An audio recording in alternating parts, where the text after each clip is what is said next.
Je suis Anestelle Dalpon, artiste-auteur, romancière, prête-plume et officiante de cérémonies poétiques.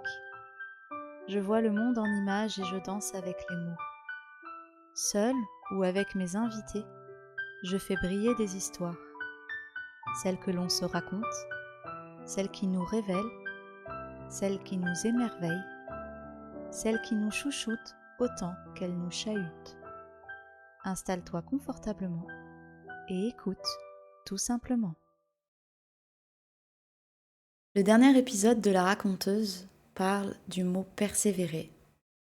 Je t'ai proposé une méditation et une visualisation poétique autour de ce mot. Et si tu l'as écouté, tu as dû voir que je parle de transformation intérieure.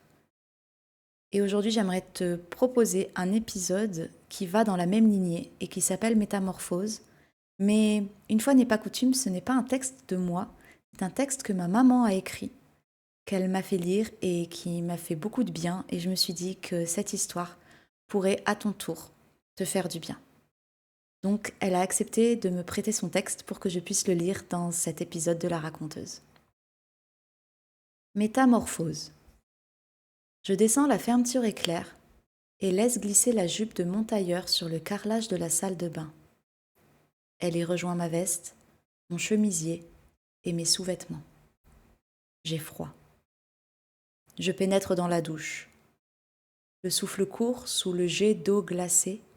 Je me lave de toutes les souillures de cette journée épouvantable qui sont restées collées à ma peau.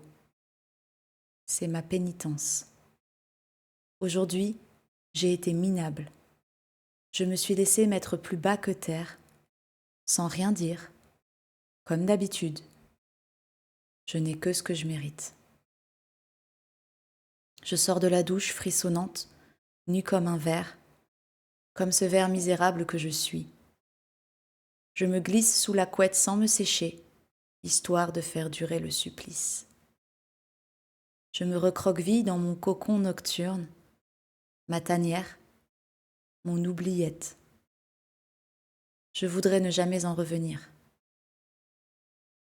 Les gouttelettes accrochées aux poils hérissés de mes bras et de mes jambes finissent par être absorbées par les draps.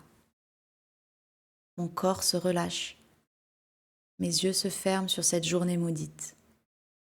Je sombre. C'est bizarre. Je sens ma peau comme si elle n'était plus moi. Elle se tend, se craquelle, puis, comme taillée par un scalpel invisible, se fissure de haut en bas, depuis le sommet de mon crâne, en passant par le milieu de mon front. L'incision suit l'arête de mon nez, descend le long de mon visage, de mon cou, de mon torse et de mon ventre. Au niveau du pubis, l'entaille se divise et continue sur le dessus de chacune de mes cuisses, sur chacun de mes tibias et de mes pieds, jusqu'à la pointe de mes orteils. Ma peau se soulève alors, se désunissant peu à peu de ma chair. Libre désormais de toute adhérence, elle s'ouvre en deux et retombe sur le drap, de part et d'autre de mon corps écorché. Je ressemble à une planche d'anatomie. Animée maintenant d'une vie propre, elle se met en mouvement et s'étale sur tout le matelas. Parvenue aux quatre bords du lit, elle continue son avancée en remontant sur la surface interne de la couette. Arrivée au-dessus de moi, ses lisières se rejoignent et se soudent, formant ainsi une poche qui enveloppe la chrysalide que je suis devenue. Je frémis. Ça me fait un peu peur, cette peau qui n'est plus collée à moi et qui pourtant m'enveloppe. Mais à bien y réfléchir, ce n'est pas désagréable. Au moins, j'ai les coudées franches. Ces derniers temps, j'avais l'impression d'y être de plus en plus à l'étroit, comme si j'en étais prisonnière. Je ne peux m'empêcher de penser aux fillettes, ces cages dans lesquelles le roi Louis XI enfermait ceux qu'il voulait mater et humilier. Elles étaient si étroites que l'on ne pouvait s'y tenir qu'assis, à genoux ou couché. Un besoin irrépressible de faire sauter les verrous de fer, d'ouvrir la cage, de me redresser, de relever la tête me saisit. Maintenant, je sais. Je ne suis pas appelée à me tenir tapie comme une captive des clapiers de Louis XI, ni à ramper dans la poussière et dans la boue comme un misérable ver. Ma destinée, c'est le ciel. À l'instant même, comme si cette pensée était le sésame de ma délivrance, un frémissement palpite entre mes omoplates. Quelque chose est en train d'éclore. Je ne vois rien, mais je devine, ce sont des bourgeons d'ailes. Je me sens pousser des ailes. Le réveil sonne. Cette nuit de sommeil m'a revigorée. Légère comme un papillon, je saute du lit.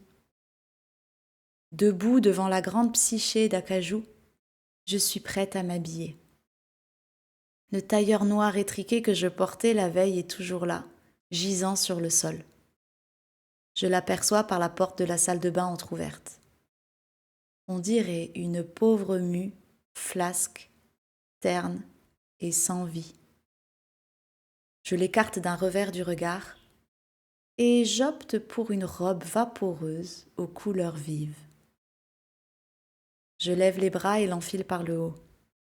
Elle retombe sur mes hanches en un mouvement souple et aérien. Elle me va comme une seconde peau, souple, vivante et chatoyante. Je me regarde dans la glace. Ma fille, désormais, plus question de baisser la tête et de te laisser marcher sur les pieds. Aujourd'hui, ta nouvelle vie commence. J'avale un café, je saisis les clés sur le guéridon de l'entrée. Je sors en claquant la porte derrière moi. Les rayons du soleil matinal caressent mon visage. Une brise soulève les pans de ma robe irisée. Ils se mettent à papillonner autour de mes jambes, comme s'ils m'invitaient à l'envol. Alors, je m'élance.